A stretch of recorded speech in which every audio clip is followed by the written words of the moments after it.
and explain a few things real quick. All right, so my name's Kenneth Bird. I have a company called ILEG Technology Screens, and I have a hobby. I build PCs. I've been building PCs for a very long time. As a matter of fact, I was building computers long before I got into the business of screen paints. And how did I learn computers? How did I learn all this stuff? Well, I learned everything through God. That's how I learned it.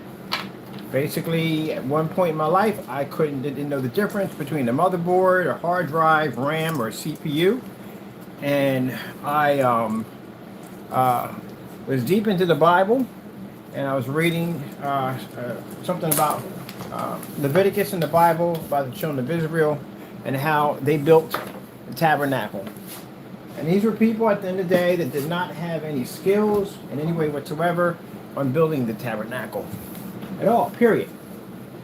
And I thought for a split second, clear conscience, that I thought that the Lord could teach these people how to build the tabernacle. He could teach me anything I pretty much would pray and ask for. And that soon after I thought that process, I heard a voice, and the voice asked me, what would I like? And I said, I want to build a computer because I wanted a computer so bad. I'm a person, I'm a research junkie, couldn't afford one. They're very expensive, didn't have the money to have one, and it would have been cheaper if I could build one. And I've been through the Tiger Direct catalogs and all them, Comp USA, and looking at bare bone kits, and I just didn't get it. I didn't understand it. And people were telling me it was so easy to do, I just couldn't get it. So I prayed about that, and I asked the Lord to teach me how to build computers because I wanted something for research and just to learn new things. So that night I went to sleep, and that morning when I woke up, something just felt different. And all I did know is that I went over and I grabbed the Tiger Direct catalog, and I knew everything that was in it, and that's how I learned how to build computers. And it just went on from there. It went on from modifications to building PCs and taking them out of their cases, to coloring the cases, to cutting in my own peekaboo windows. That's where you cut the case and you install the glass in, and all that other cool stuff with LED lights and all that stuff. And it just unbelievable amount of knowledge just never stopped. And then I kind of cut off for a little bit, and I got into screen paint, and I left it alone for a little bit, and then I got back into it, and then they have these new fans called RGBs. Never even heard these things before. I'm not used to them. I'm used to you seeing Molex 4-pin and 3-pin, and I had to learn that. And that fast, when I was walking down the street, the Lord was showing me how to put the whole thing together, and now I know how to modify the RGBs and whatever I need to do. So all this came from God. So I had some people saying that, if it works, it works. Oh no, it works. It runs. It runs. It definitely runs. On so many different levels it runs. I've taken apart these things so many different times it's not even funny, and put them all back together again.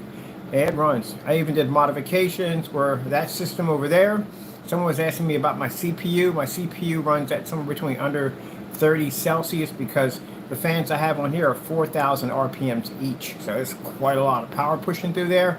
And I had to, I couldn't plug them directly into the motherboard because the motherboard had a different form of amp wattage for the fans. So I had to reroute them to the power supply using a Molex 2 3-pin adapter. And that's how I was able to run all that. And yeah, I've done everything from liquid cooling, from dropping machines under vegetable oil, running liquid cooling to them, modifying the fans, modifying this for touchscreen speed controllers to speed up the RPMs and all that stuff. Right now, I'm actually working on an experiment for submerging an M2 solid state drive stick under vegetable oil, which I think should have no problem working. But the problem is that the CPUs are able to cool down because you have these water blocks for them. But an M2 is a little different, so I had to figure a way how to basically cool the oil within the tank itself, which I kind of got a little experiment I'm working on with that. See if that works out, which it should. Hopefully it does. But yeah, I've been doing this for a long time, a very long time. You go back into my account, you look up some of the veggie oil PCs, modification things I built, steampunk, you name it. I built all kinds of stuff, and I was doing tons of cases. When you get to a point where you start doing like a bunch of cases, and next you know you're taking parts out of your case to put into another PC case, and you understand the whole schematics about how everything is wired together. The next thing you know, you're building your own cases because that's the next stage after modding is basically building your own cases. Now, I actually have a one I'm actually designing out of a case that basically has the entire case is relined with the aluminum foil used for basically for insulation, because I did a garage and man, it came out fantastic. So I'm going to actually do the next one with a whole insulation throughout the whole inside, so it cools it down even cooler. But I got to think about cooling. So one of my biggest things I love to do is cool my PCs down to get them under the 30 Celsius mark. The lowest I ever got a PC was 17, and that was the vegetable oil cool PC. It was a modified one. But yeah, I've been doing this for a long time. Very, very, very, very long time. So I get some people that come in and think I just started this. Nope. I was doing this before I was doing screen paint. So very long time. I was around when they had my first motherboard was an AT motherboard. It was so big I had a separate motherboard that slapped alongside of it, which was a PCI, and it was running ID cables. I think my socket was 270, which I think is a Pentium 2. So, yep. I go back. Some people go way back farther than that, but that's how far I go back. So, I know I remember playing on an Apple PC with a floppy drive. I think that Survivor game you play, where you're out on the range. I forgot what that was called, but anyway, played that one when I was a kid. But other than that, building them, no, that came from God. And so did the programming part too, encoding and all that stuff, all came from God. All that stuff, everything I need to know to run these machines, I know it. And at one point, I started getting into networking. I got into high-speed lines, and a guy came in and brought this router in. I'm staring at this router, I'm like, yo, can I get access to this thing? So now I learned how to get access to override admin, get it back into the router, and to be able to control ports and stuff like that. All that stuff. So yeah, learned all that stuff. God taught me everything I need to know. Everything, even down to modifying keyboards. So they take the whole keyboard apart, put the whole thing back together again. So, yep, well, that's from God. So, yep, it runs perfectly fine. I know people aren't used to seeing cardboard PC setups. At the end of the day, I freaking love them. I love them so much. I would never buy a case ever again as long as I live. Never buy a case ever. The cardboard PCs are so much easier to work with. Fiberglass is nice, but still there's a lot of cutting into the case. You have to have tools and everything. And pretty much with that, I built that case with a buck knife. Like literally, my knife that I have, I actually built the case with a knife.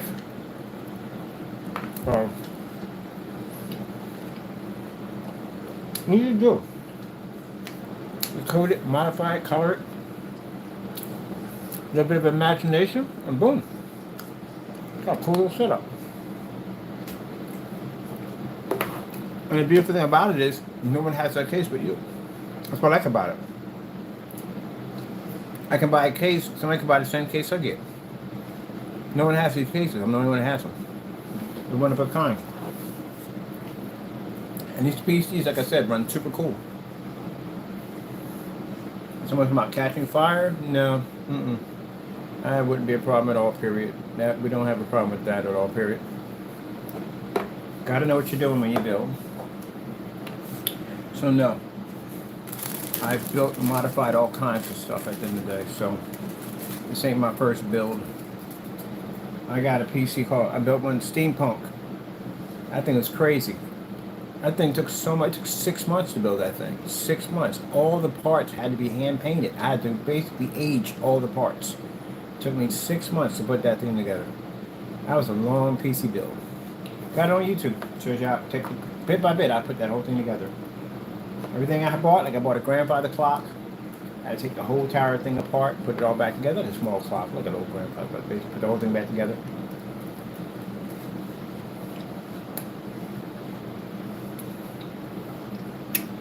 Power button modifications.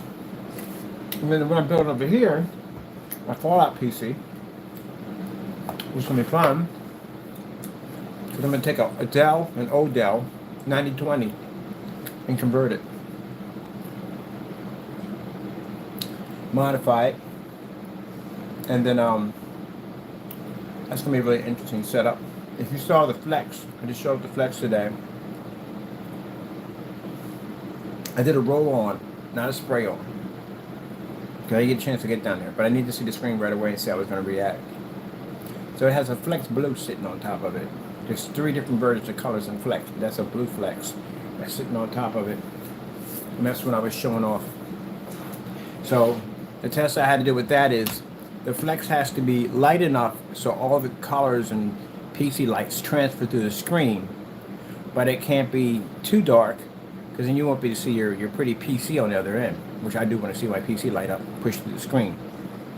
But it can show a solid image where it actually can basically mask any light pushing through, which is actually kind of a pretty cool concept of what it does that. It's pretty interesting. So I want something where I have my screen outside my PC and I can game. So me having a separate monitor over here, I can have it right directly on my PC. I'm supposed to be building the base today. That actually is going to have some fans on it. Attach it for my whatchamacallit, for my oh my goodness, I can't think of the name of it. My projectors, but I didn't get a chance to get all the stuff I need to put that together. So I have to wait till tomorrow to put that together. But yeah, this thing, these builds started off easy and then went into complication mode, because man, the bottom base after building a PC and trying to reinstall 120 millimeter fans back into the system was a freaking nightmare, because the lights, I've already pushed them all the way up to the top, and all the wires and stuff to push up there and neatly put away, and I had to pretty much open the whole back side, or actually just underneath them, to get into that area to connect them in there. So it was interesting. So next time I learned, leave extended cables out just in case I want to do some future modifications or upgrades to it. But other than that, they came out quite nice. So am I done with them yet? Actually, technically no. There's still more artwork that has to be done to them. This one over here has a bunch of RGBs being wired into it. So RGB for the RAM. The motherboard's going to have a trace RGB around it, and then there's a trace system that goes to the entire system that basically shapes out all the parts that are sticking out of it. It's a chaser system that I'm putting in to light that up. It still requires more glow-in-the-dark paint, because all this is supposed to glow in the dark and it doesn't glow. So I got to go over that. And then over there with the Ice Boy over there, I found some Slurpees. These Slurpee containers. I'm going to pick one up tomorrow. It's a Slurpee container. I think they have some kind of treater in them. I'm just going to rinse that mess out. I don't drink stuff anyway. And put the Slurpee containers up there. So more cubes have to go up there. I have to go back over top the white with a glow-in-the-dark glow like the rest of it has, and after that I have to push a bit of poly and glitter into it so we can get that all to sparkle real nicely when it comes to the white. Might put a polar bear up there. I haven't decided. I got a whole little bay up there to put stuff on. So I'm decided on that. But yeah, been building PCs for a very, very long time. And the reason why this stuff isn't on YouTube, because I was building PCs before I had my YouTube channel. I got my YouTube channel when I got the screen paints. So that's how all that started. Yep. Never went to school for it. At all, period. Even the power supplies. Show me how to take apart the power supplies and remodify the power supplies. I just buy regular black and white power supplies or black power supplies and turn them into this stuff. Graphic card modifications, cooling, all that stuff like that. Yep.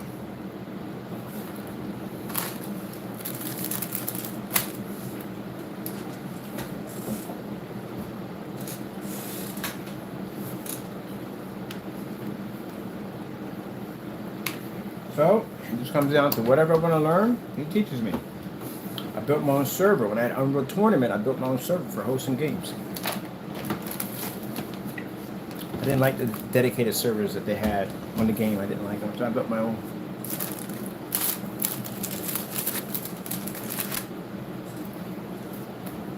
Right. Having some crackers and dip right now. A little hungry. Been working all day getting the rest of the stuff done.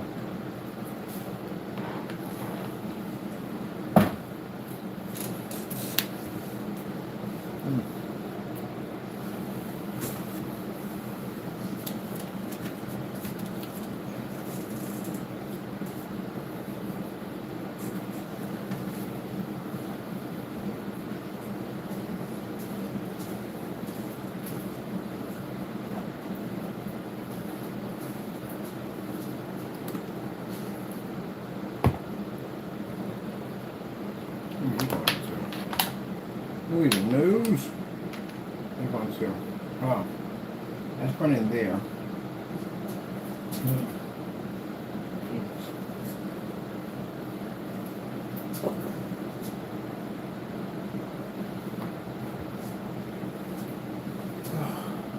I have no idea where I put the cable. there. It could be over here.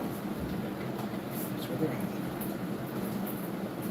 I got other builds I want to do, but right now I just built these because I needed them for my my screen, and because we got this new technology on the screen paint we developed, a physical screen tile system.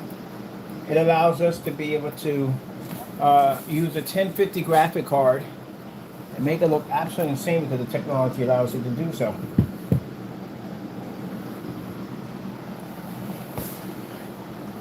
So we also develop our own screens. So instead of spending money for monitors and all that stuff, we don't have to do that because we build our own technology. And if you've seen the promo demonstrations we've been displaying, our screens aren't like anybody else's. That's the reason why I do those promo demonstrations, because we do have people at the end of the day who want to convince people that they do the same thing we do. And yet we have all these match and better demonstrations out there where they don't want to do the match and betters. They don't want to work. Yeah, they want to get mad at us at the end of the day because we go out and we do the work. We put the time in. We build and design and put things together so we can basically advertise our products on a much better level. And they just rather just cut corners and just do nothing with their at all, period. They can do it, same thing we're doing, but they don't want to. They just rather just complain about things. So you see those demonstrations, those promos, all those promos I put out, that's the kind of work we do at the end of the day. We bounce things off ceilings, floors, inside, outside, through windows, you name it. I put a projector through anything you can possibly think of, even direct sunlight. So on the level that I work at and the time that effort that I put in to make good products, I don't see people following that. I don't see people putting that time in.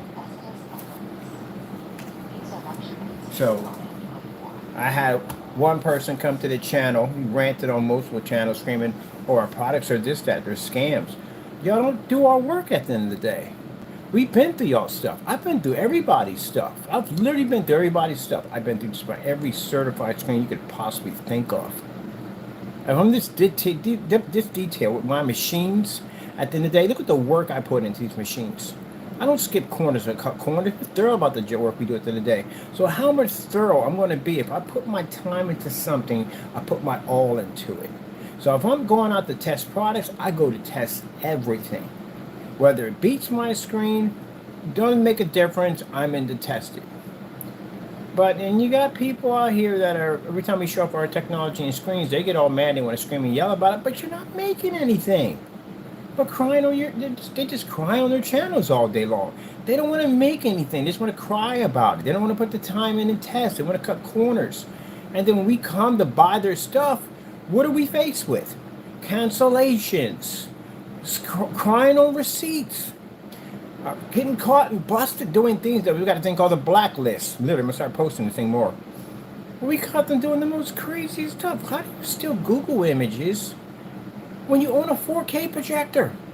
And you're literally stealing images off of Google to try to make your products look better when you own a P2 projector. So yeah, we see that kind of stuff all the time, fake environments or whatever, and they just don't want to put that time in, that work into it.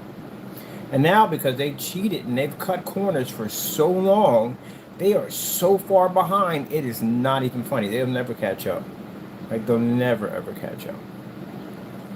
Someone was trying to explain to us how that black screen over there reads a higher level of white than a gray screen. It does. And when we get the showroom, you're more than welcome to come down and see it for yourself. Don't forget to pick up a box of Kleenexes. I'm pretty sure you'll be crying a lot on the way in and on the way out. Yeah. When you back your product up, you can go anywhere you want. And that's what we do. We go anywhere we want. When I was over there doing that job at the smoke shop, and the guy said, hey, I want you to put a screen through a window. Did I sit there and go, oh, I can't do that because, No, I painted the screen and stuck it through a window. That's what we do. So again, when it comes to my machines and what I built at the end of the day, yeah, these machines are all designed to do exactly what they're designed to do. All the schematics, design, to build all that, all came from God. Last I remember that when Noah built the ark, it didn't sink. Yet the Titanic did. Yeah, there you go. So if God gives you instructions to build something, yeah, it's built. So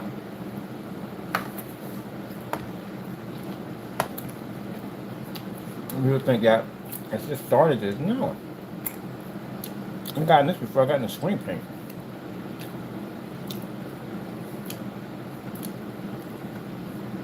You go to my YouTube account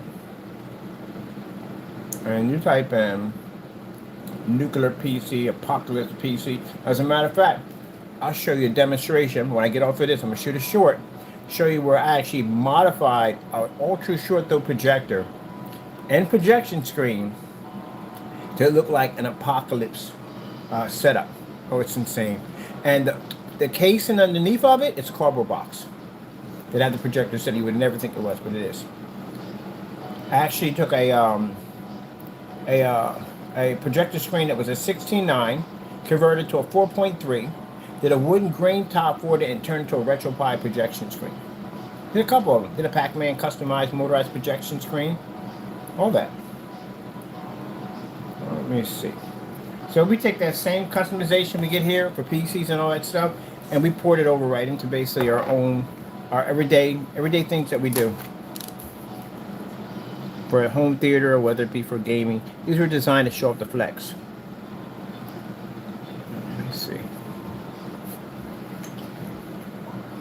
Well, that's why I don't understand, because I was never brought up that way. I was never brought up that you cry about something. I was never brought up that way. If you want something, you go out and you get it. Don't sit back and cry about it. Don't be jealous over somebody else's work. Man, that's a waste of time on so many levels. It's not even funny. How much people waste on? You could have been doing something in that time. The time you spend basically bickering, crying about somebody else's work, you could be out doing something. You could be learning something. That's just stupid. Learn something new.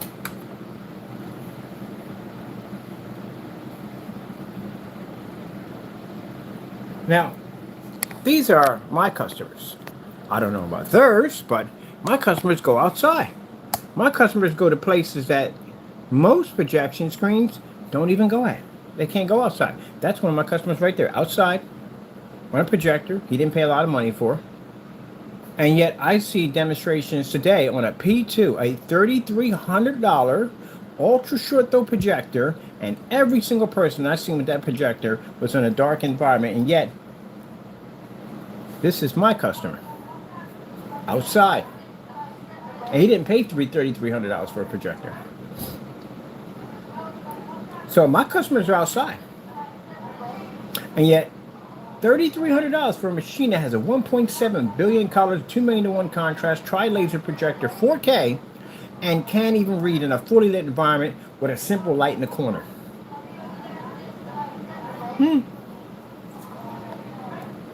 Yep, there you go.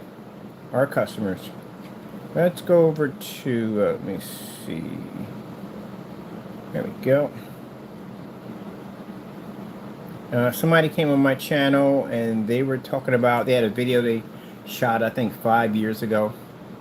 They had something like maybe, I don't know, like 400,000 something on it. And they were saying to me like, well, you know, your video won't go viral. I'm not trying to have anything go viral. I got 12,000 videos in my arsenal.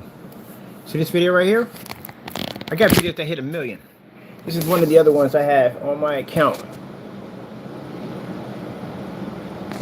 That's when I painted a 200-inch screen in my home. 200 inches. That thing was so big. It was bigger than the door. As you can see the comparison to the door to the screen. It was huge. You ever watch Angry Bird on a screen that big? It was gigantic. Now, how hard it was to paint that screen? That screen was so big, it took up the entire living room. I had to paint it flat. So it took up the entire living room. I had to tightrope that screen to paint it in. It was a very interesting job. And that's where I found out all about basically having imprints in your screen. The imprint bars that pop up. So basically there's 4 rails that support that giant screen. And when I went to go with a roller the first time, and I set it up, I noticed these markings that were coming like from the imprint from the frame. And that's why now when I tell people when you do a frame, you take cloth and you waddle behind the back of it, and then that way you don't get the imprints. Yeah, you learn from experience. Life experience. So, let me show you here. Let's go over into my channel and let's pick up steampunk. I like the steampunk PCs. I saw a bunch of people with these steampunk PCs. I was like, wow, this is freaking cool. I want to know how to build one of these things. And got to checking out other PC gamers and seeing how they were building and putting their systems together. And that's how I got a lot of my ideas from watching other people. And that's what I like about people go out and don't cry and whine all day. They actually go out and do things, so that way we can learn from them.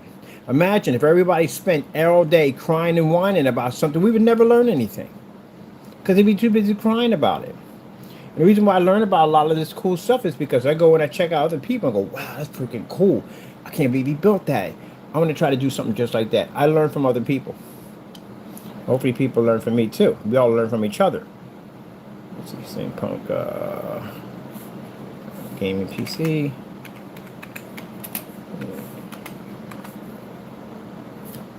So that right there is a customization steampunk that I built. And I built that 11 years ago. 11 years ago.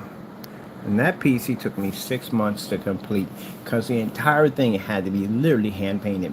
I had to build every single part attachment to that. All this technology we have now, we didn't exist. So yeah, get together, get the soldering cannon out, get the soldering gun, and get to work. And you want to build your own LED lights and all that stuff, we didn't have it. You had to build all that stuff. So you're going in the Radio Shack, they was knowing you by first and last name basis when you're walking there, because you were there so many times. This is my build right here. One of the most difficult ones I put together. I literally had to hand paint and put that whole thing together.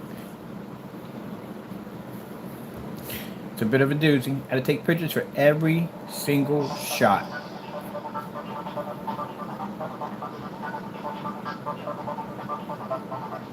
So you talk about go buy a case, I've had tons of cases. Like different people. You ever seen a UFO case? That's an interesting case to assemble.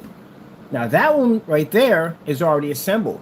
I had a UFO case, and they're not basically put together. They're all in parts, and even the screws are invisible, which means imagine trying to put that thing together. I actually did one before. I probably will do it again, but they're hard to get the cases at the end of the day. But it was a headache. It was a freaking nightmare, but I figured it all out. And my instructions came in Japanese, by the way, but I still figured out how to put the whole thing together. That was when I took the SY360 and modified it. So all the pipes are real. That's all real copper piping. I had to build all the props, all that thermostat, the custom grills, all custom made. Wiring system, touchscreen fans, 2 sets of them. Everything had to be taken apart, put back together again. All had to be hand painted. That's all hand paint craftsmanship right from there.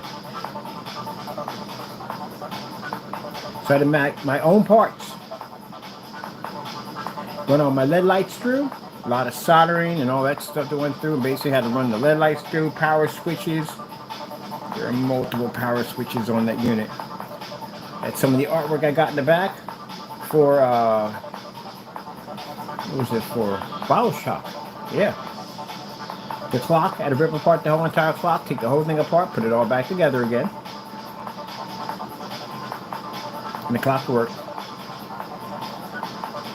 There's the wire job. Made a compartment to hide all my wires in. Keep it nice and neat. And this is where the i7 3770 just came out. When it first came out. There's my MSI motherboard, overclocked, one button. All those parts, brand new when they first came out. I paid $800 for that microchip. Small little chip. I was so scared to death of shortening that thing out. Oh yeah, I was terrified. I had to go to a friend's house. He got me a little piece that I clip onto my hand, and I basically put another piece of metal so I can ground myself. So it wouldn't basically short out, because I've had it happen before. I actually was touching a microchip, and I heard a spark go off, pop, and I shorted out the entire motherboard. So I went to him and said, look man, I don't want to install this thing. I just paid $800 for this little microchip. You got anything in here? He's a computer builder too. He said, you got to ground yourself, man. That's the problem. So I had this little piece clipped on, this metal piece to my arm, and I had to clip it to something metal so I can ground myself to install it in, because I was scared to death of messing it up. Oh, the light bulb. That's an interesting part right there. So that right there is an actual real light bulb. When it's great big huge, I had to go to the thrift store to find that. So I had to get a glass cutter. I had to cut that thing, gut it out, and yes, they had mercury inside of it too. On top of that, that's another thing that freaked me out. And so I can basically install LED lights into the light to bring it to life. And these are small, thin EL wires. They're really, really like pasta thin, like angel hair pasta thin. I had to wrap that around the coil of the light without basically breaking it. I broke 2 of them already when I was actually doing the installment for it. Power supply.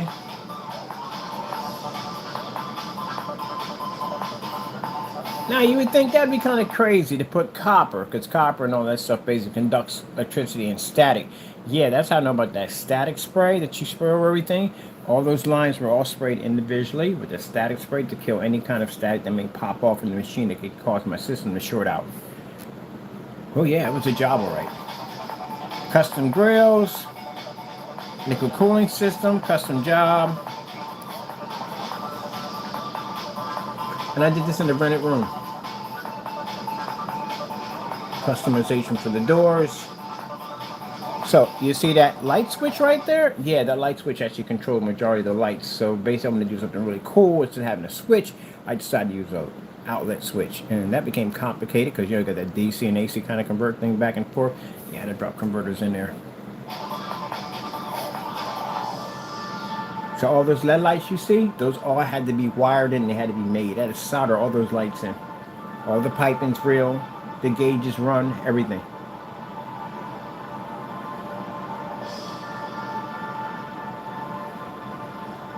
Six months of work every single day. Put hours into that.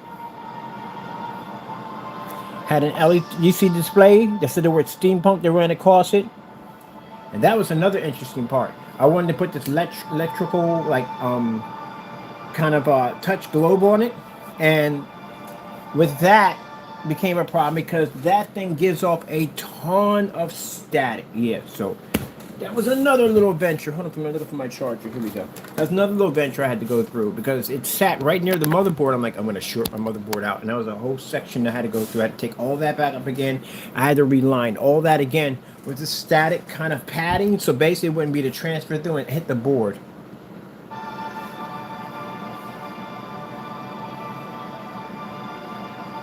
Now we're running the light systems through.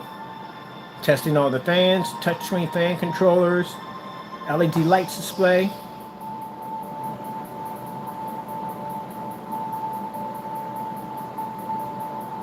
And there it is done.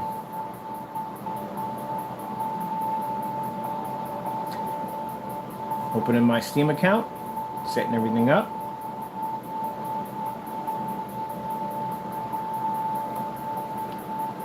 And there's my giant screen.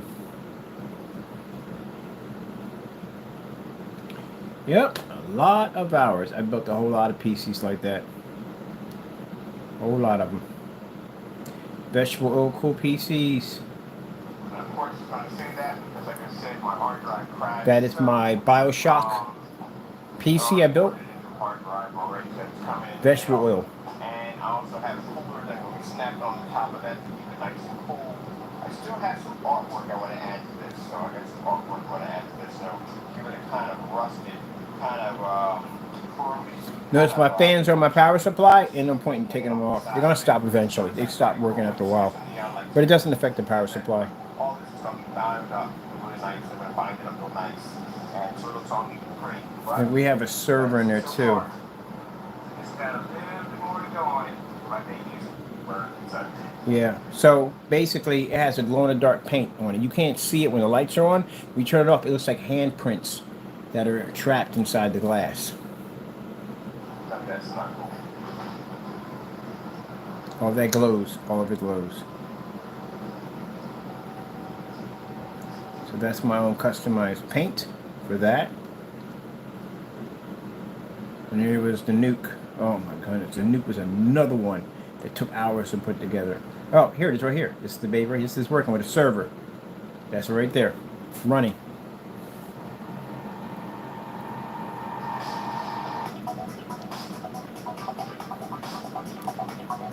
There's a steampunk. That thing was heavy. Oh my goodness, it was so heavy because it had a lot of copper piping in it. Had an LCD reader on the side. It read steampunk on one side. And then it had another one that ran across the top.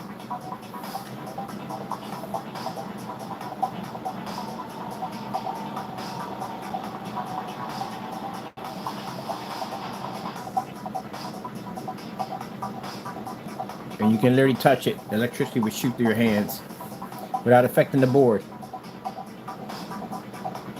Some people nicknamed it the time machine. Touchscreen fan controllers, duals.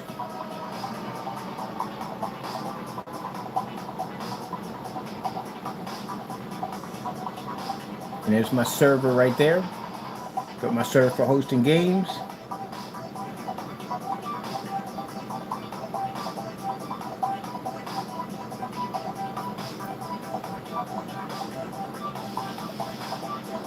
Yeah, I've been building them for a long time. These are just some of the ones I got a chance to post. All the other ones I built, I didn't get a chance to post them because I didn't have a YouTube account. This is an Xbox 360 and the Vegetable, and they run. Yep. You can run an Xbox. You can run any console system on a Vegetable. It'll run. This is my last 360 mod. I wish I'd have did this the first time. I would have saved so much money because it ran more sufficiently under vegetable oil and didn't even generate enough heat in order to basically cook the system. It kept it nice and cool.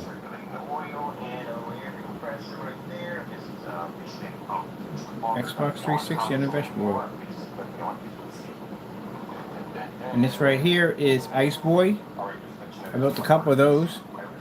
This is my first Torture Rack PC, or open PC case, where basically all the parts are out in the open so you can see them.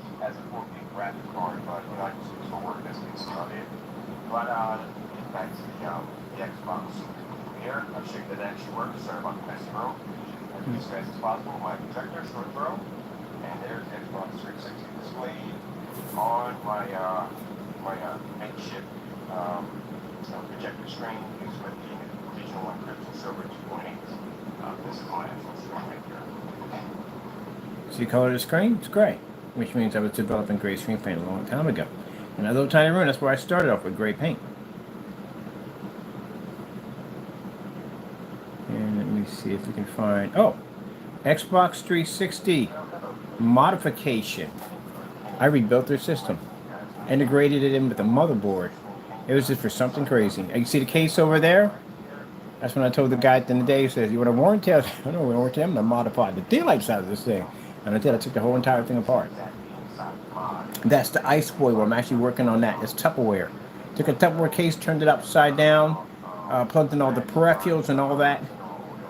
And this over here is the Xbox 360 modification. So I got sick and tired of every time I would mod something. I had a picture of my system modded, and freaking Microsoft came and gave me a 9999999 ban. You know those things are, right? You never get back on again. But I was running a T1, and my T1 had like 15 PP addresses already on it. So I already had, I was good to go. If one of them went down, I had another backup. So bottom line is, I was kind of ticked because I worked on that account, and they banned me because I had a picture. They didn't run anything to my system and say, hey, we bounced it off your system, came back and showed you had modified hardware, nothing. I got banned over a picture, which ticked me off, and I said, okay, that's it. So that's when I went and modified the system. And basically now the system can ghost when it goes on, which means every time people pop on and their gamer tags are changing at will, that thing does it. Gee whiz, they banned me for a picture. So yeah, that had an entire nuclear chamber inside, a reactor inside, modified the cooling system on top. As you can see, that's all modified. Multiple fans, touchscreen fan controllers, and took the 360 out and put it into a UFO case. That's a UFO case we was put inside of. Separate kill switches for all the lights. And while the wires, it was integrated into a motherboard.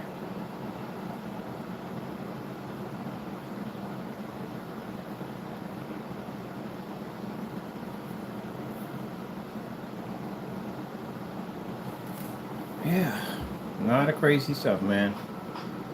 Yeah, touchscreen fan controller. What kind of Xbox 360 is that? It's different. There's the power plant I put in the back. I always put artwork into my stuff. You know, a ton of wiring. It was so much wiring, but it's not even funny how much wiring I had to put in that thing. See the outside the case what it looks like. Oh yeah, that's the server. I told you I had a server underneath of it. So that server was called the Red Dragon. It was called the Red Dragon. Had a giant dragon on the top of it. Not because it's a serial killer, but it had a giant dragon. But that was my server down there. And that server was the one I built that basically would match my IP address. It would ghost my 360 would go on. Like, it wasn't even there. I was there, but I wasn't there. It was cool as I don't know what I could do with it. But I learned that from a friend of mine. He taught me how to do all that stuff. That particular stuff right there on how to basically work the servers and stuff like that. Yeah, that was my server down underneath of it. It's actually wired into that.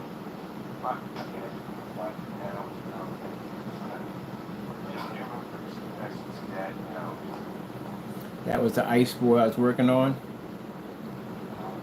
Went back and saw the guy. Tell me that I wanted a warranty. I showed him what I did to the 360. Like, oh my goodness! Like, yeah, I was gonna modify the daylight out of it. This is a build for the ice boy. So this is how I was doing my cases. So I had a compartment in the back for my power supply, all my fans, run all those through first. My ports for installing in my cables and stuff like that. That was for that unit. And let me see if we can locate the nuke. The nuke was a really interesting one. Oh yeah, I might show people tutorials. Oh, this is with the lights on, a little bit more to give you an idea how crazy this thing was. This is the Xbox 360 modify.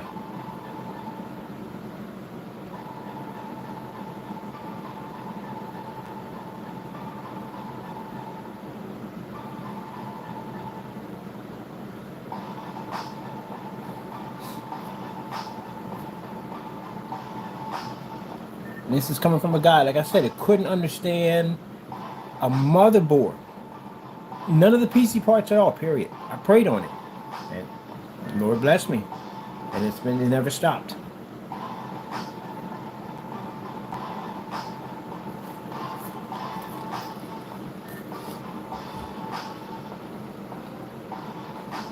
So literally,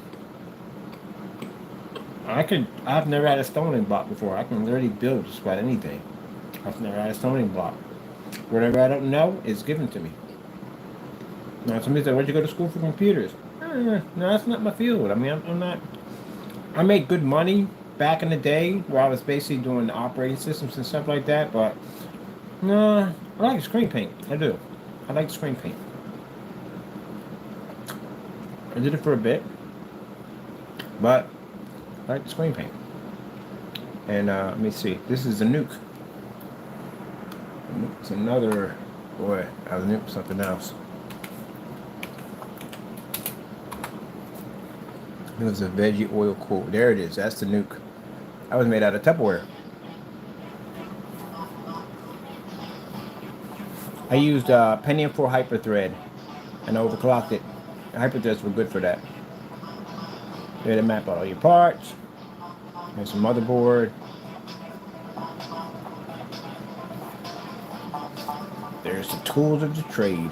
I got my one over here now. My rotary tool. Drop my screws in from my motherboard. And map out what I'm putting all my attachments at. Now these right here, I was using these as plutonium rods. This is actually ketchup dispensers that you use to put ketchup in. That's all they are.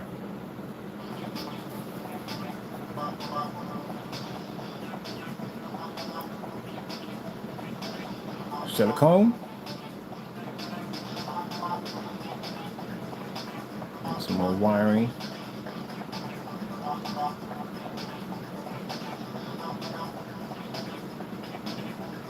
Now, if you want to do fake pipes are fantastic. Those plastic toilet paper holders, fantastic for that. For converting into pipes. And it's a hard drive modification. Change the hard drive out, make a little nice paint job, give it a rust paint job to it.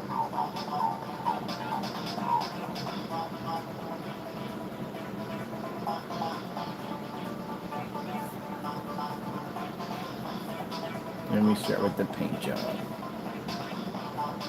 So I wanted the rods, the tubes to be halfway in. This is a vegetable oil system. I wanted the tubes to be halfway in and the other two tubes to be halfway out. And they're running these high rods, these glow-in-the-dark rods. Power supply was modified. Make it like a nuclear reactor.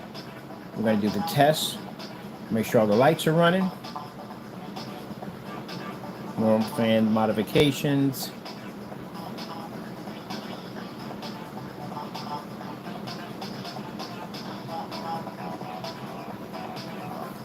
We're running more pipes. Building more props for our reactors. More wires. A lot of wires.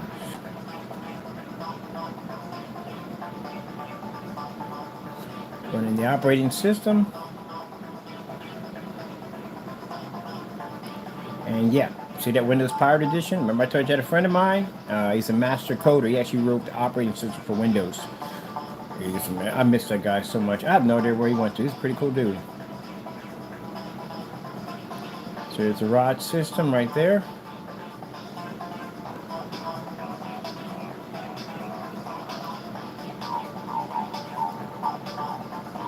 There's a paint job. So I had to do the custom paint job to give it a more eerie kind of nuclear look to it.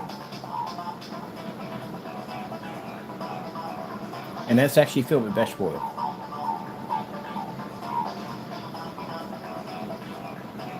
Yeah, there's a vegetable inside. There used to be a website I used to run called PC Mod Masters. And it's for all PC gamers and stuff like that. We all get together and do modifications. Yeah, I actually did my speakers and I did my monitor. So my monitor was custom painted. That's what it looked like before. That's the paint job. So I had to take apart the entire monitor. It got to the point where I was taking apart my monitors and recoating them and painting them the color that I wanted to match my PCs. Emergency shut off.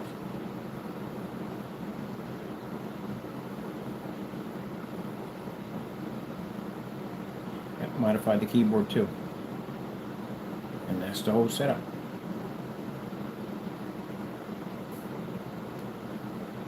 Yep. And did it run?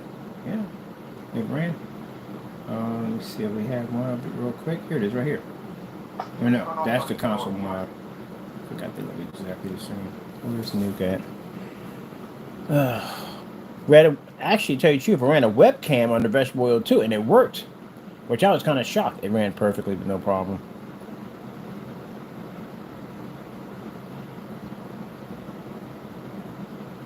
Let's see if we can find it. Nuke 360, vegetable oil. There it is, right here. That's the system running right there. Because that's something we did the videos. People were like, "Does it work?" I was like, "Yeah, it works perfectly fine." Right there. That's the PC. All that was made from parts I got from the thrift store and Family Dollar. That's where I went to get all my parts from to build all my old stuff on the design. I even have a tutorial video showing you how to make rust, how to make your PCs look really super old, how to strip back your wires, how to make the wires look corroded, and all that stuff like that. Grr.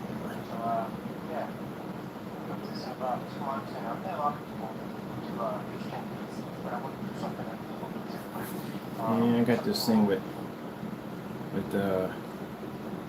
nukes and all that stuff like that.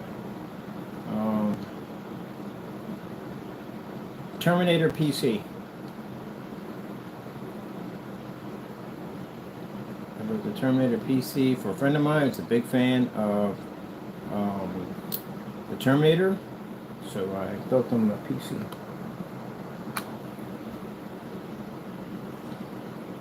If we can find it. Hopefully it's on here. Yeah, there it is right there. Terminator PC. I built the bunker. So the hard thing about that was getting the T2s. It's almost, I don't want to be too big, but just a perfect size so they'd be almost the size of the bunker, but not over the bunker. They weren't that big. And then I had to go out to a bead shop and I had to buy a ton of skulls because the entire thing is all surrounded by little micro skulls. For some reason, the United States Postal Service has lost my package. So I go through that a lot. And you hear me complain about packages being lost from day one. Installment on this demonstration, and you see the motherboard, you'll see the pulsating lights inside of the reactor that are powering the high-powered guns, and you'll be to see the area littered with skulls, and hopefully my Tyranid 2 action figures are in here. So this is what I'm running right now. I'm using it as my searchlight, my bunker. I actually had a searchlight on it too. So I had to wire searchlights into it and everything. So the bunkers. And let's show you one thing too before I have to jet out.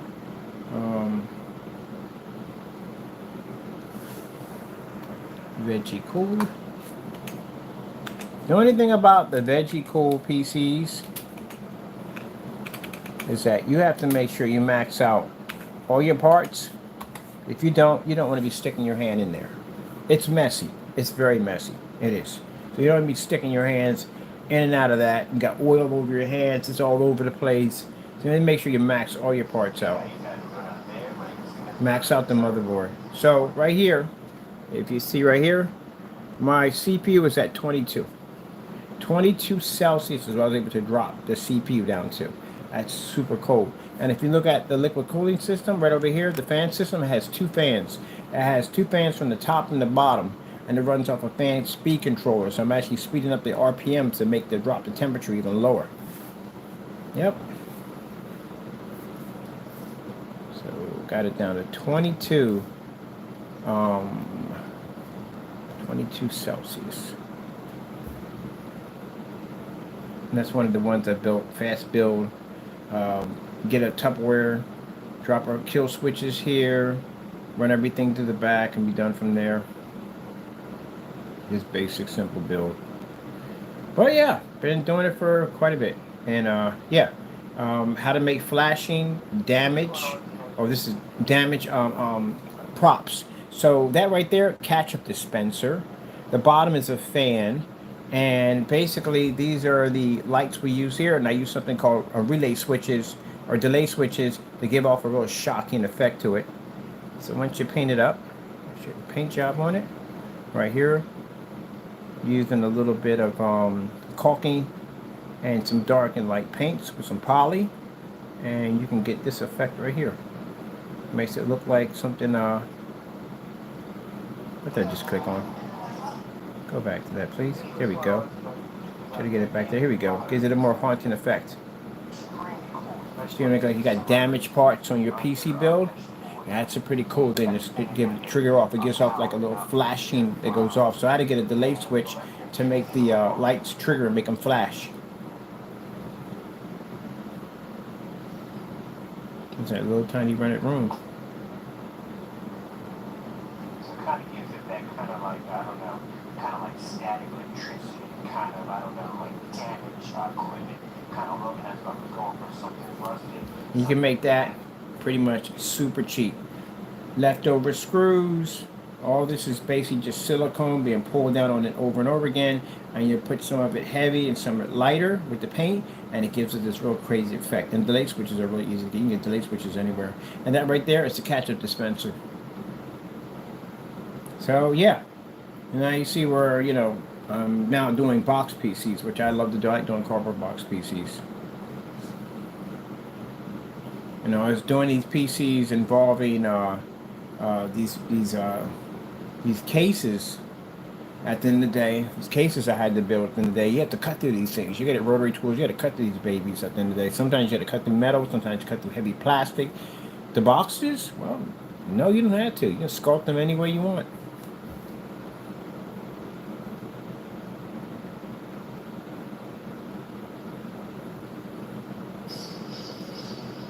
That's the BioShock. I'm a big fan of BioShock. That fish tank, yeah, it's a glass fish tank. That thing was heavy. And transporting those things are no joke. You're not putting that on a truck, it'll shatter. The oil will be everywhere. So when I moved, give me a minute, there we go. So when I moved, I had to get these big plastic containers, line them with a blanket, and then put plastic to transport them. They're heavy. So just so you know, if you're ever planning to build one of these things, the bigger the case, the more the weight.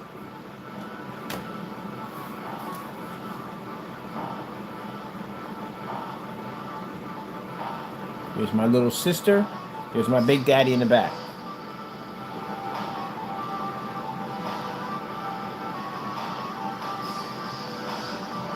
Put the red lights in. You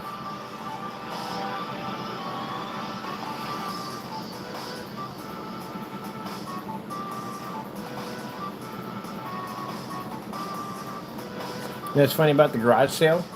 I actually was in a garage for a year, which is funny. It's interesting. Never know where the Lord's going to take you.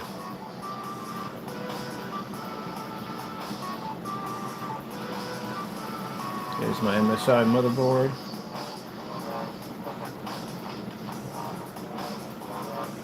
There's the PC powering up. There's some of the vegetable oil. That's the server right there on the vegetable oil. Can you run a server on the vegetable oil? Yeah, you can. I did it already. You see my BioShock pop up?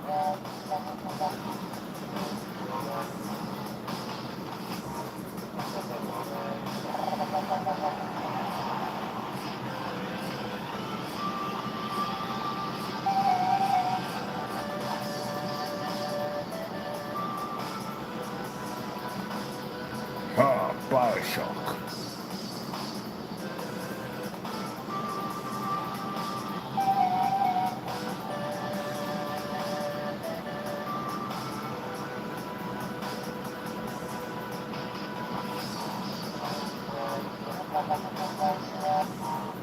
Now my next if I do other liquid, well, actually I'm going to be doing another liquid cooling, but not here.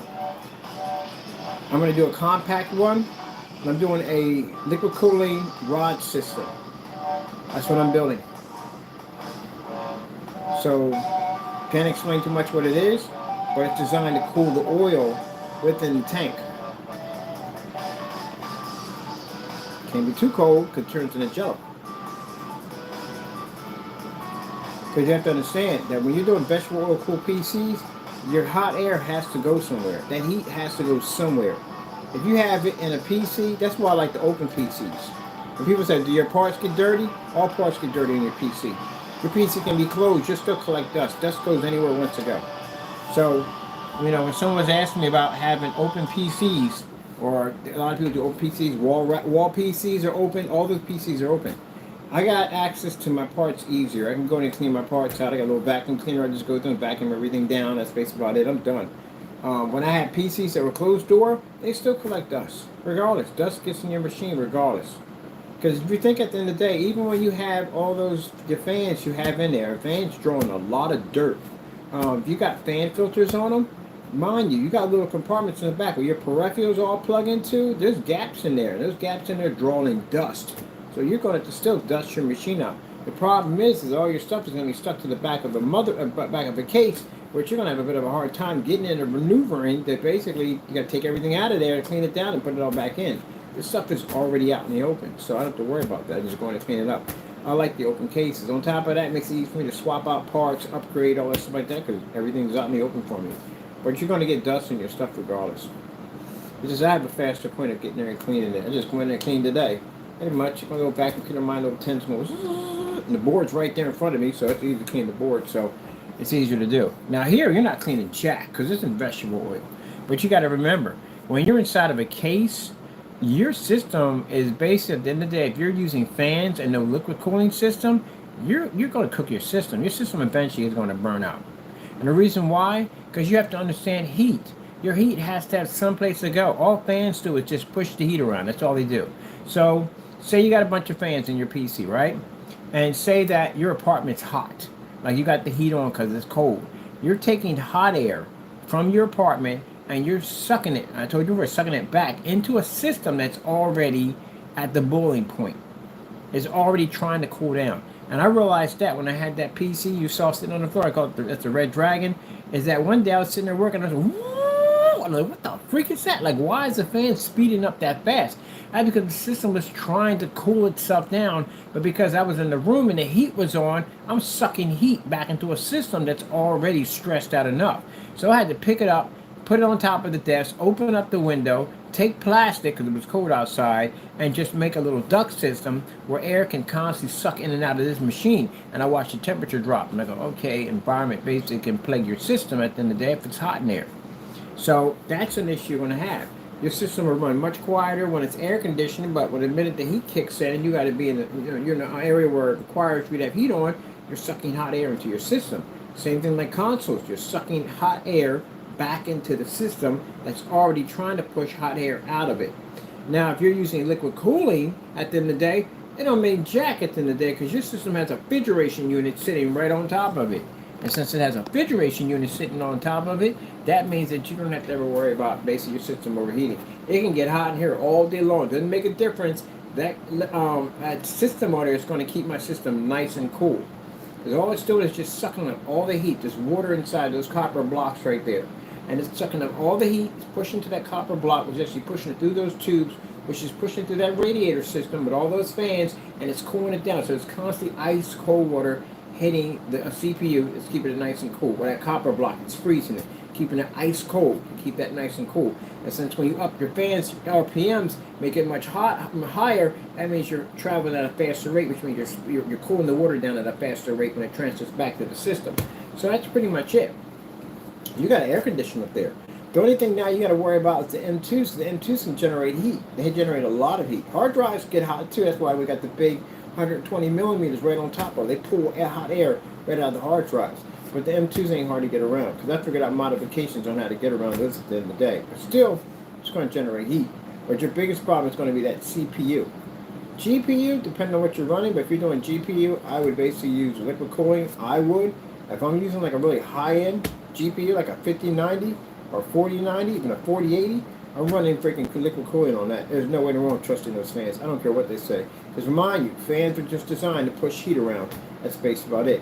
When you get to vegetable oil PCs like this, now you're in a whole different compartment because now you have to understand you'll never have to dust your system off, which I never had to do because it's in vegetable oil, but your heat has no place to go. When I seen people go in and they take off the fans and stuff, all right, goody well, you take the fans off. I don't know why you would do that, but take the fans off. And then what happens is when your CPU starts to heat up, guess what else heats up? Your vegetable oil heats up. And that means where does the heat go? Nowhere. It has no place to go. It's trapped in that vegetable oil, slowly cooking your system. That's why you run a liquid cooling system on it. That keeps the CPU nice and cool. Keep your fans at top so they're not affected by the vegetable oil. And that will allow your system to be able to keep that CPU nice and cool. Hard drives all sit up at the top. Because again, we're using hard drives, not the solid state M2s. M2s are now connected to the board, and that's basically going to add some heat to your vegetable oil, because that heat still has to have some place to go. Yeah, very interesting, ain't it? So that's why I'm building a new system. A system designed to keep the oil just cold enough to keep the M2 cold. How can you run an M2 solid state drive underwater? Under water, don't do that. On the vegetable oil? Yeah, you can. I don't see why you can't. You can't run a hard drive. Hard drives run off a disk. A disk has to read. So what happens if your disk basically gets soaked in the vegetable oil? It slows the disk down. It actually causes it to stop because they can't spin on the vegetable oil. But M2s don't have disks on them at the end of the day. So you can run that on the vegetable oil with no problem. That should not be a problem at all. The problem you're going to have is that the M2s do generate heat, and that's going to be extra heat added into that vegetable oil, which is going to basically cause some problems, and you got to make sure you pretty much get rid of that. So that's what I'm studying and working on next.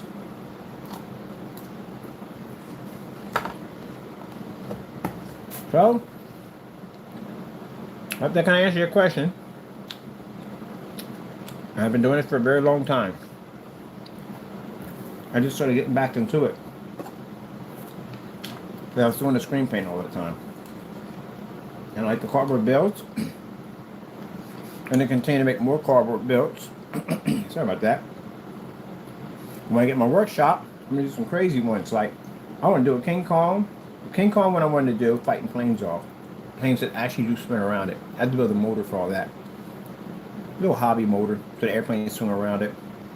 I definitely want to do a Pac-Man, because I'm still working on that. Smash Brothers is what I want to do. I do want to do an Addams Family, a Scrooge McDuck, with a real actual bank that you actually put gold coins in, and it actually goes into a bank, which is going to be pretty cool. There is the Donkey Kong. That's a pretty cool one I definitely want to do. There's a bunch of them I want to do. Oh, Teenage Mutant Ninja Turtles. That would be a sick one to do. I can have the turtles up top, or I can open up the entire board. I can open up the entire box system like an ant farm, and you can see that under the different areas where they skate at and cowabunga and all that stuff like that, and split it at the bottom to the TV and the pizza and stuff like that. I can get up pretty crazy. But yeah.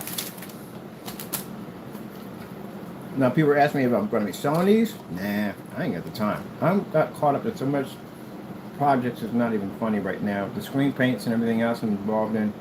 I don't have that time.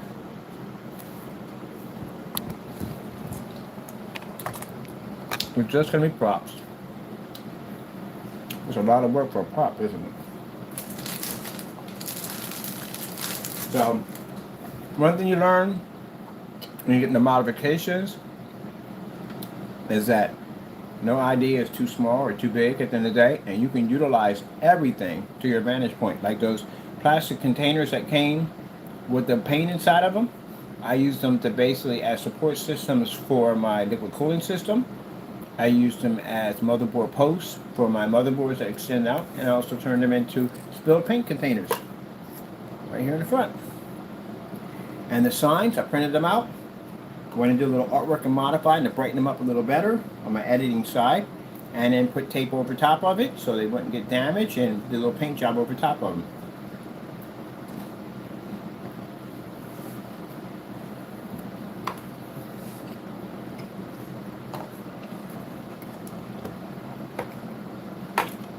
Alright people, well, hope you enjoyed. Of course, of always, we thank our Lord and Savior Jesus Christ. And if it weren't for Him, none of this would ever be possible. He's the one who started all this. And there is the Fallout PC. Here's some of the screens I have laying against it. How about that? The screens, these are test screens I'm working on.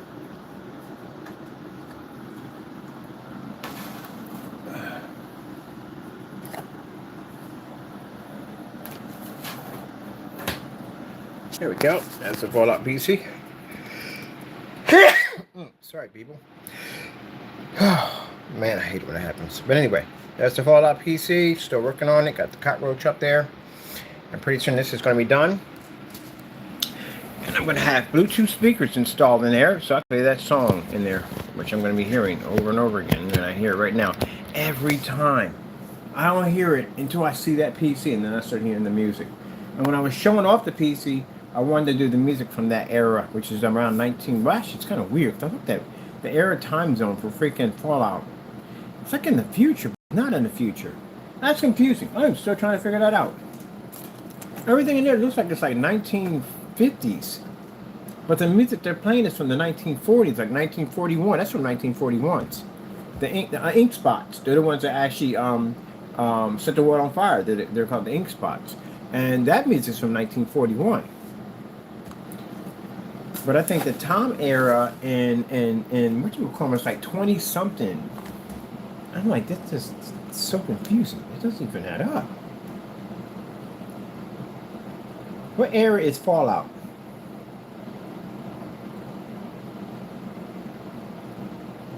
Begins in 2161. But it's 2161. That's the future. We can't be that far behind because literally. Yeah, it's the future, but the stuff that they show off is kind of like it's like a kind of a future kind of like a kind of a steampunk kind of look to it all.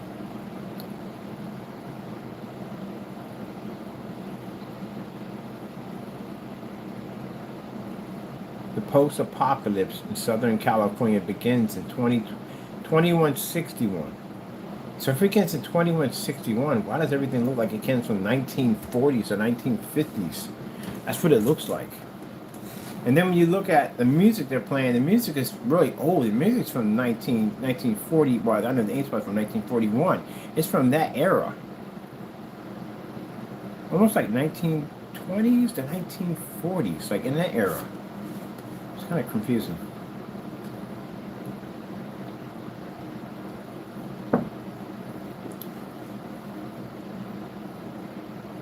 Because that would mean that the era we live in now in order for them to have the technology they have then, which is kind of futurist, I don't know, it's kind of crazy. It's kind of future technology.